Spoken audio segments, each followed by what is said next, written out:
Então hoje a gente tem uma estrutura praticamente de guerra dentro do Fundecitrus, coletando populações do psilídeo em diferentes regiões do cinturão citrícola, e a gente fornece gratuitamente para o produtor o que realmente está controlando o inseto no campo. Então o produtor está fazendo um manejo melhor, e esse fator é importante. O segundo ponto principal é o clima. Então em 2024 nós tivemos ondas de calor, e a gente sabe que temperaturas muito elevadas, acima de 32 graus Celsius, desfavorecem o psilídeo. Então a fêmea coloca menos ovos, os ovos sobrevivem menos, e além disso, em temperaturas muito elevadas, o inseto se movimenta menos no campo. Então essas condições ajudam a explicar o porquê dos 41% a menos, né, de captura do psilídeo. Arthur, 41% na média, mas em algumas regiões vocês constataram que essa redução foi ainda maior. Exato. Na região de Casabranca, por exemplo, a redução foi de 76%, né? Exato. O que explica essa diferença? A região de Casabranca ela tem em torno de 70% de incidência de greening. É uma das regiões que mais tem incidência de greening. E em 2023, nós tivemos em torno de 16 psilídeos por armadilha capturados na região de Casabranca. Numa região que tem 3.000 armadilhas, 16 psilídeos por armadilha, foi um número muito elevado em 2023. Com isso, os produtores ficaram muito mais preocupados, se organizaram, nós temos grupos de produtores na região, e os produtores se organizaram, fizeram um dever de casa melhor, atuaram em conjunto e na região, e isso ajuda a explicar o porquê que a população caiu bastante na região de Casabranca. Uma notícia excelente para a região. Arthur, o psilídeo, a gente sabe, é o inseto vetor do greening, a pior praga da citricultura. Qual a importância, então, dos citricultores ficarem atentos à presença desse inseto nas suas propriedades? O psilídeo ele é vetor, né, da bactéria que é associada à doença. Então, o produtor conhecer, né, a presença do inseto no campo ajuda ele a direcionar melhor o manejo.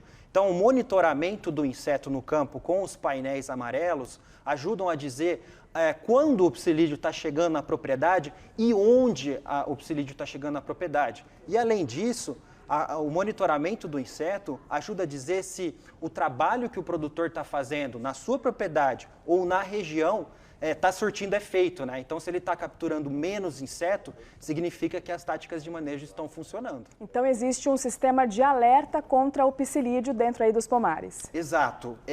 Olha, a gente pode dizer que é o principal sistema, o mais importante sistema de monitoramento né, dentro da citricultura brasileira. Tá? É ele que é o norte da citricultura. É um sistema que precisa ser valorizado e graças a esse sistema é que o produtor consegue enxergar o que está acontecendo no campo, consegue ver exatamente o que eu comentei anteriormente, né? Como é que está a população. Talvez, se a gente não tivesse esse sistema no cinturão citrícola, a gente poderia estar com uma incidência muito maior de greening. Bom, novas armadilhas estão sendo instaladas no Mato Grosso do Sul e Minas Gerais também. Qual que é a expectativa de vocês, então, com esse novo monitoramento? Nas regiões de expansão, a nossa expectativa é que a gente aumente a quantidade de armadilhas e que a gente tenha ainda mais informações dessas regiões. E eu já adianto que, muito provavelmente, devido ao clima, a população tende a ser mais baixa nessas regiões. Isso não significa dizer que é para o produtor parar de fazer o manejo nessas regiões. É de extrema importância, mas muito provavelmente o clima vai ter muita influência nessas regiões devido aí às altas temperaturas. Arthur, explica para a gente, então, em detalhes, por que o greening é tão preocupante, né? Por que é considerado, então, a pior praga da citricultura? O greening é uma doença complexa, né? Ela é uma doença que envolve um vetor, um inseto vetor, e uma bactéria que coloniza dentro da planta, né? Os vasos do floema.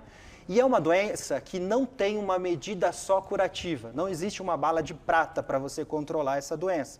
O produtor precisa fazer um conjunto de medidas para combater essa doença.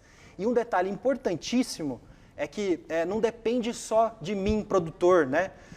Depende de todo mundo que está no entorno de uma propriedade. Então, é isso que deixa o greening muito complexo e difícil de ser manejado. Então, manter um controle bastante rigoroso dentro do pomar é essencial durante todo o tempo, né? Durante todo o tempo, exatamente. O produtor não pode errar em nada. A doença ela é implacável, então o produtor não pode errar. E o produtor que tiver alguma dúvida, pode procurar vocês lá no Fundecitrus? Com certeza, pode entrar em contato com os agrônomos regionais ou mesmo entrar em contato com o Fundecitrus, tá? Arthur, muito obrigada pela sua participação aqui com a gente no Agro Record, com esse assunto tão importante, tão preocupante para os citricultores. Exato, eu que agradeço pela oportunidade. Muito obrigada, até Obrigado. a próxima. Até.